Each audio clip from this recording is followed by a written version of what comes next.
మా medical team ని నువ్వు కోయంబత్తూరులో ఉన్న ల్యాబ్ కి తీసుకెళ్లకపోతే సరిగ్గా ఇంకో 48 గంటల్లో నువ్వు, నీ ఫ్యామిలీ, నీ ఫ్రెండ్స్ ఎవరు ప్రాణాలతో మిగలరు.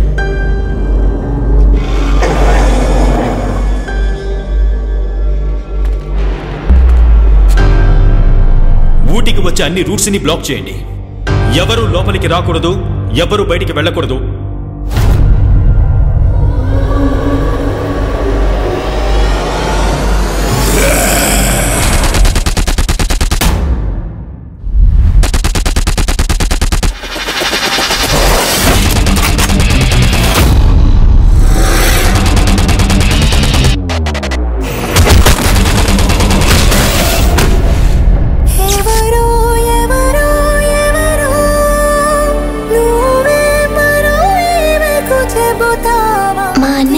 లో ఒక అమ్మాయి ఫోటో ఉంది. వాడికి తనంటే పిచ్చి ప్రేమ. వాళ్ళిద్దరిని దయచేసి ఒకటి చేస్తారా? ఆ వైరస్ మన శరీరంలోకి వచ్చిందంటే ఆ తర్వాత మనిషికి చెందిన ఏ ఫీలింగు ఉండదు. వారికి ఉండే ఒకే ఫీలింగ్ విపరీతమైన ఆకలి.